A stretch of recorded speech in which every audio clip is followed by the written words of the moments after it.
Hi, my name is Mariette, and welcome to my talk about my research on a threat analysis of modeled potentially migratory routes for a species of migratory bat in South Africa.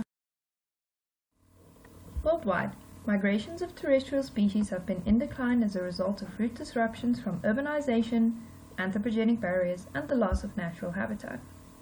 These effects might be critical of those migratory routes that we know absolutely nothing about. Migration in bats is one of the most understudied phenomena, partly due to the difficulties of tracking these nocturnal animals along their journeys, and also due to limitations in the technologies currently available to us. Bats with specific roosting requirements, known as roost specialists, may be particularly at risk in urbanizing landscapes. This may be especially true for species that show annual fidelity to specific sites and congregate in large colonies, because disturbance or destruction of the roost site affects an entire population and not just a few individuals. The survival of individuals is interdependent, and large population sizes do not necessarily reduce extinction risk, subsequently making the entire population vulnerable to habitat and stopover site destruction in any part of their migratory range.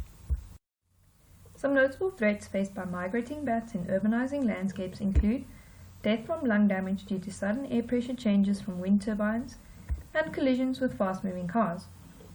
Another threat to bats is the increased use of agrochemicals in farming practices, either through direct poisoning or the accumulation of organochlorine in body tissues, particularly fat, over extended periods.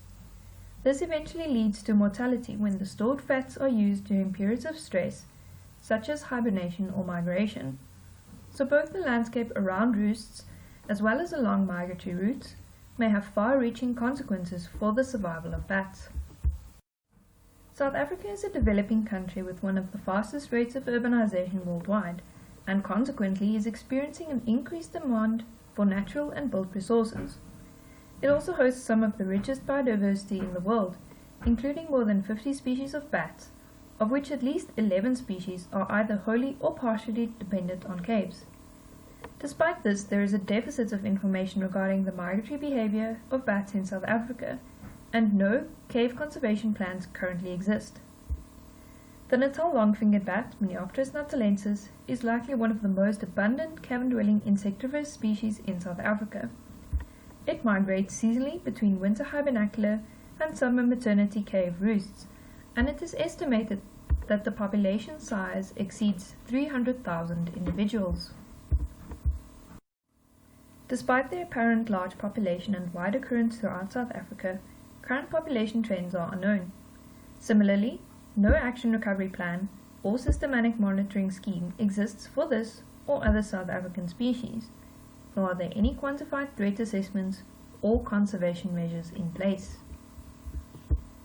Bat conservation requires a multi-level approach, and there are three important components when trying to conserve bats. The first is the protection of their food resources. The second is the safeguarding of their foraging grounds. And the third is the protection of roost sites. The key focus points of this research was therefore to identify the number of caves used by long-fingered bats throughout South Africa, secondly, to assess the number of caves located in formal protected areas, thirdly, to determine potential migration paths between hibernacular and maternity sites, and lastly, to evaluate the potential threats, such as onshore wind facilities, along potential migratory routes. To find cave locations, we followed a metadata collection approach, searching both scientific publications and websites for cave locality information. We then also determined whether long-fingered bats were present at these locations, either mentioned directly or from photographs on the website. Next, we categorized the roost importance by determining which time of year the bats were mentioned to be present in the cave. Caves without freely available locality information were therefore not included in this study. Rather than trying to classify our own land use map, we used the 2014 South African Department of Environmental Affairs GeoTerra map, as that was the most recent classified land use map available at the time of the study. We concatenated the similar land cover categories to create 11 land cover classes for the next step, least cost path modeling.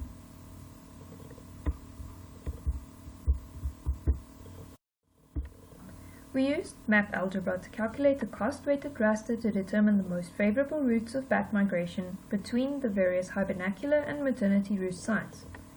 The use of LCPs generally requires a habitat model for the study species, which commonly relies on empirical data from animal-based use studies. But because we don't yet have anything like that for these bats, we used scientific literature on other migrating bats as proxy measures to rank the variables in the habitat model. Migrations were modeled only between the closest maternity and hibernacular sites, because of the strong known genetic substructure between the different regional subpopulations. Since the extent of roost fidelity for long-fingered bats are still unknown, we modeled all possible combinations of migrations from maternity to hibernacular for the regional subpopulations. To assess the potential threat and disturbance risks along potential routes, LCPs were buffered by 1 kilometer and the percentage intersection of the routes with primary roads, onshore wind energy facilities, settlements and commercial agriculture as a measure of possible exposure to pesticides was then calculated. Additionally, the distances between cave sites and the potential threat factors, roads and onshore wind energy facilities, were also calculated. We identified 92 caves from the meta-analysis. 37 of these were reported to contain long-fingered bats, with 10 sites identified as maternity roosts and 5 as hibernation sites. Only 9% of known long-fingered bat caves were located within current protected areas and included 2 maternity roosts and 2 hibernacular. Only 8 caves were listed as regulated visitation caves, with the access to the rest of the caves being uncontrolled. 12 least cost paths were modeled. The percentages of least cost paths intersecting with primary roads were lower than 1%. 5 LCPs in the Eastern and Western Cape intersected with several onshore wind energy facilities, and more than 20% of paths J and E intersected commercial agriculture, while 5 other LCPs intersected between 10 and 19% commercial agriculture. A maternity site was located less than 2 kilometers from a wind energy facility.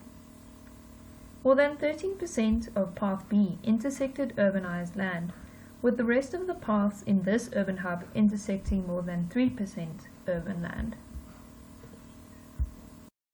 Previously I mentioned that bat conservation requires a multi-level approach and that there are 3 important components: the protection of food resources, the safeguarding of foraging grounds, and the protection of roost sites.